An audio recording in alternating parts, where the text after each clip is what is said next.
We're gonna erase the stuff that's on the whiteboard now. Anyway, this video is years in the making. Um, it responds to a question that I've always had, and I think I've sort of concretized whatever, some a useful response to. I was having the past few weeks I've been having a conversation with someone. Some of that is based on that conversation. Also, this last few days I've been with my new friend Quarantine. Have high hopes for this friendship. We met in the desert. I guess it's only been, 2 days? And maybe we're going to drive all the way to Portugal together. I don't know. And we just love talking, and I don't see the autism being an issue here, but I've been hopeful before. So how should we do this? Guess I'll just step up on there. All right. So the question. All right. So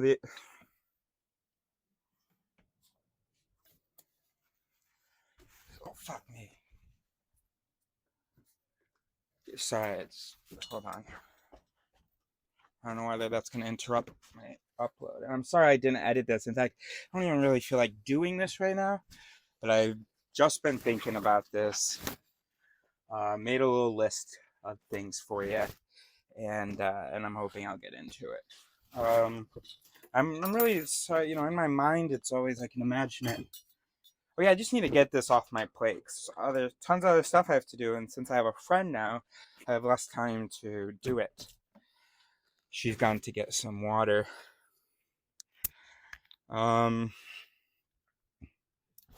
So,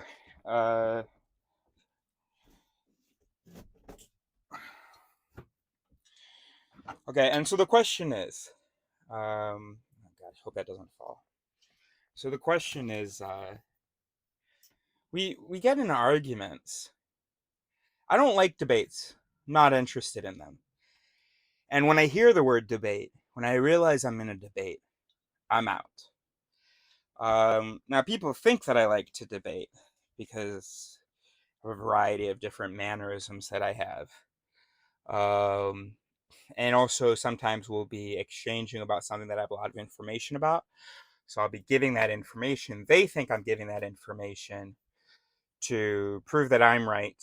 I'm giving that information to explain why I think this thing, and so that we can together engage with this information. And I thought that's why they were giving me information. I've had a lot of issues in my life with not knowing who to trust, and thinking that I could trust everybody. Thinking that anytime someone is disagreeing with me, that it's not a debate, that they are trying to exchange, and so that we can discover truth together.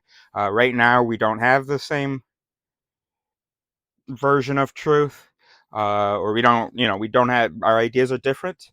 But maybe if we pool our information and explain things to each other, maybe we can together find something that we both agree could be truth.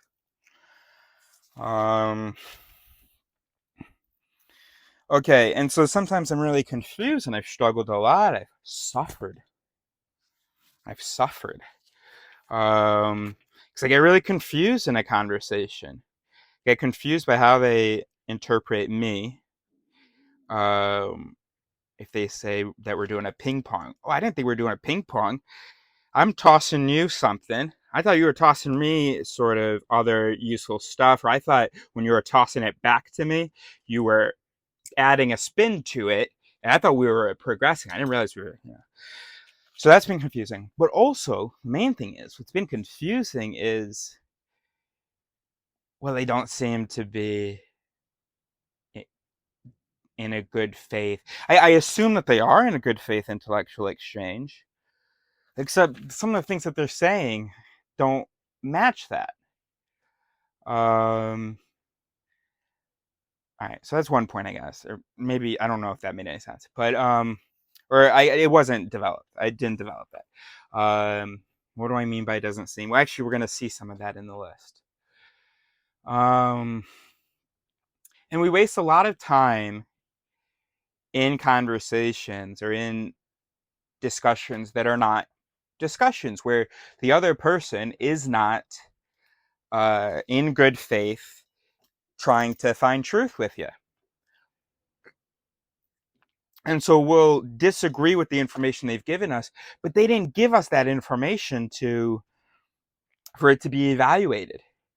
They gave us that information just so there's another thing in the list of, of how right they are.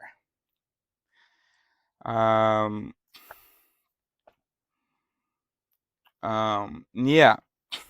So you can't determine who's worth discussing with based on what their conclusion is, right? Because then we're just gonna, okay, anybody who disagrees with me is not being reasonable, and that's not good. And there have been people in my life that I've been greatly affected by. They had an opinion that I didn't understand or agree with, but I still took it very seriously and tried to understand it, tried to find truth in it, or at least if they're wrong, I have to understand how they got, what mistakes they made. Because if I can label the mistakes, okay, then I feel like I've resolved it a little bit. But if I have no idea why they'd be wrong, then if I don't know how they got there, through what mistake they got there, then I'm like, okay, well then maybe they got there through rightness, And I've had people tell me, oh no, don't listen to them. You know the truth about this thing. No, I fucking don't. But there's got to be, but you can't listen to everybody, even if you want to be the best philosopher and scientist. And in the sense of you yourself trying to get as close as possible to as close as possible to the truth.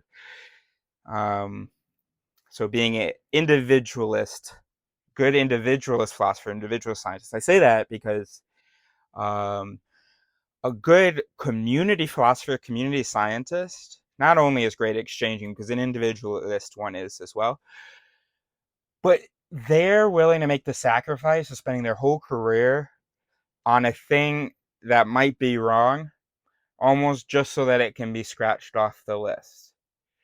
They don't care about, or we all care about having truth, but there's a certain kind of philosopher, which is not yet me, that they focus on what they believe and explore that, and they ignore what other people think, not because they want to be right, but because this thing that they think might be true needs to be explored. Yeah, because I'm at the point where even if I'm wrong about all this stuff, I'm a human brain. Other human brains are going to have these thoughts. I need to see it through so that I can let other human brains who have the same instincts as me know, uh, you know, you can come check it out, but, or maybe it won't be me that says it. Someone else will be, Eris already went down there and he did a pretty good job exploring it and he really believed it wasn't true. And so if you're a good community philosopher, you're okay making that. Totally okay making that sacrifice. I am really bad at that. I want to be the one to have truth. I don't want my thing to be true, but I want to get the thing that is true. And so I'm very easily affected by anyone telling me that I'm wrong. Okay. I do want to be, I do want to be true or something. I do want to have, I don't want to be remembered as having gone in completely the wrong direction. I'm not ready for that, even if it's a great contribution. So what was I saying? Let me just make sure we're recording. Great, great, great. Um, so I do want to be very susceptible to, very sensitive to when people tell me I'm wrong, but it can't be everybody, because just the information, the stuff about psychology and neuroscience just isn't known, and people are just so dumb and confident. I can't listen to everybody. But who do I listen to then? I can't just say, oh, I'm only going to listen to people with a PhD. I mean, maybe, but I don't want to miss out on the stuff that other people are saying, even if they don't have a PhD, but they're smart, they're intellectually, epistemically humble. I certainly can't limit it to the people who agree with me, because again, I'm not a community philosopher. There is value in staying in that bubble and seeing it through, as we said, but I want to choose. So I'm out there looking. Hey, what? You found something over there? Okay, I'm coming. Hold on, I'm coming. Oh no, not good here. What? It's over there. Okay, I'm coming. I want to be the one to be there. But good on people, honestly, who are like, who hear that, who are somewhat affected by that. You know, oh, everybody's running over there. There's something discovered over there, but who say, I'm gonna keep digging here anyway, just to check. Good on you. Um, and so that was the skepticism problem. And if you know about Huda, about my when I went hitchhiking and stuff, fuck this video. You know what? Let's make this the pre-con. This is the pre-con for the video. Okay, great.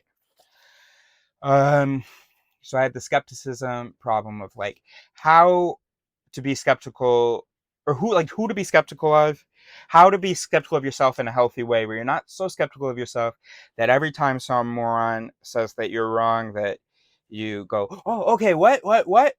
And then when they explain it and you don't see the value in it, you're like, ah, oh, I must not be seeing the value in it, but there must be value. What?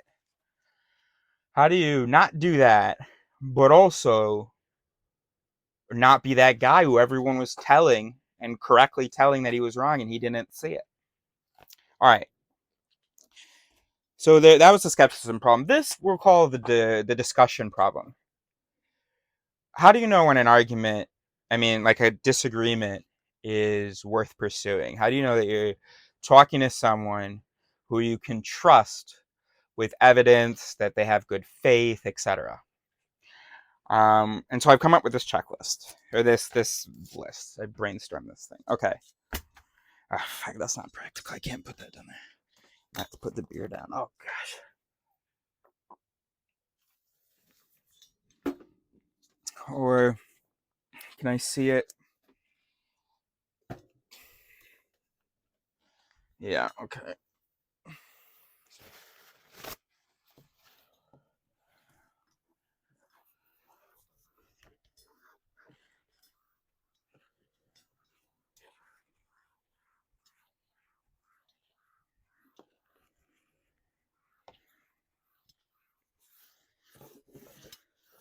Oh, I bet this is on driving footage. This pre-con. Oh, I guess this is the end of the pre-con, huh? Oh, okay. You're right. That's the end of the pre-con.